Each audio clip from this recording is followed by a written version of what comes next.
Hello বন্ধুরা, কেমন আছো সবাই? ওয়েলকাম আমার চ্যানেল ওয়ার্ল্ড অফ পাঁচ ফোড়নে।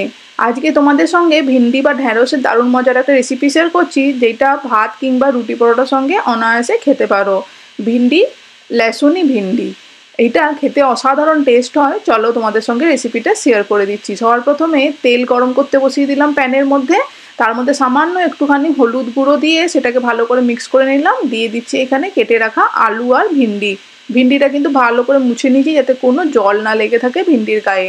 আলুটাকে একটু আঙুলের মতো মোটা মোটা কাট করেছি, আর সেই রকম শেপ করে আমি ভিন্ডিটাকেও কাট করেছি।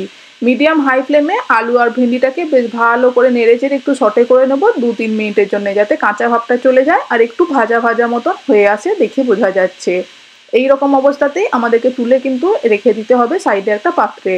এইটা কিন্তু সেদ্ধ হবে না, একটা ক্রাঞ্চিনেস থাকবে আলু আর ভিন্ডিটার মধ্যে। জাস্ট একটু কাঁচা ভাবটা চলে যাওয়া অবধি তুলে নেবো, আর ভিন্ডি থেকে যেন কোনো রস বা জল বেরিয়ে না আসে সেটা খেয়াল রাখতে হবে। এবারে তেল আর একটু দিয়ে দিলাম সামান্য প্যানের মধ্যে। দিয়ে দিচ্ছি ফোড়নে আমি এখানে 1 চামচ গোটা জিরে, আর তার সঙ্গে একটু সামান্য চিনি ব্যবহার করেছিলাম। দিয়ে ভালো করে নেড়ে চেড়ে মিক্স করে নিয়েছি 30-40 সেকেন্ডের জন্যে। এবারে দিয়ে দিচ্ছি লেসুনি ভিন্ডি, তাই রসুনের পরিমাণটা একটু বেশি যাবে। এখানে 6-7 খানা রসুন আমি ফাইনলি চপ করে নিয়েছি। এবার রসুনটাকে ভালো করে তেলের মধ্যে ভেজে নিতে হবে। তার সঙ্গে দিয়ে দিচ্ছি একটা ছোট সাইজের পেঁয়াজ কুচি। পেঁয়াজ আর রসুনটাকে 2-3 মিনিটের জন্য ভালো করে ভাজতে হবে, যেন খুব সুন্দর একটা ফ্লেভার আসে এই রেসিপির মধ্যে। রসুনটা ভাজলে দেখবে খুব সুন্দর একটা গন্ধ আসবে। এবারে পেঁয়াজ আর রসুন একসঙ্গে 2-3 মিনিটের জন্য ভেজে নিচ্ছি। ভালো করে ভাজা হয়ে গেছে যখন পেঁয়াজ আর রসুনটা, সেই সময় একটা ছোট সাইজের টমেটো দিয়ে দিলাম। টমেটোটার সঙ্গেই দিয়ে দিচ্ছি আমি এখানে ড্রাই স্পাইসেস। সবার প্রথমে 1/4 স্পুন হলুদ গুঁড়ো, হাফ স্পুন নুন। নুনটা কিন্তু টমেটোর সঙ্গে দিলে টমেটোটা খুব সুন্দর তাড়াতাড়ি মেল্ট হয়ে যায়। কালারের জন্য কাশ্মীর রেড চিলি পাউডার, ঝাল খেতে ইচ্ছে করলে লাল লঙ্কার গুঁড়ো দিতে পারো। আর তার সঙ্গে দিয়ে দিচ্ছি 1/4 স্পুন করে ধনে গুঁড়ো আর জিরে গুঁড়ো। সব কিছুই টমেটোর উপরে দিয়ে ভালো করে নেড়ে চেড়ে কষিয়ে নেবো যতক্ষণ না টমেটোটা ভালো করে মেল্ট হয়ে যাচ্ছে। টমেটোর মধ্যে দেওয়ার জন্য মশলাটা পুড়ে যাবে না, আর এক্সট্রা কোনো জলও ব্যবহার করতে হবে না মশলাটা কষানোর জন্যে। দেখো এখানে 2 মিনিটের জন্য টমেটোর সঙ্গে ভালো করে নেড়ে চেড়ে মিক্স করে দিয়েছি। টমেটোর থেকে যেটুকু জল বেরিয়েছে তাতেই মশলাটা খুব সুন্দর কষানো হয়ে গেছে।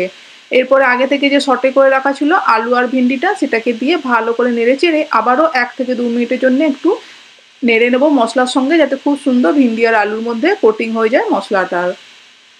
আর যেহেতু ভিন্ডি এটাকে কিন্তু জল দেওয়ার কোনো দরকার নেই রান্নায়।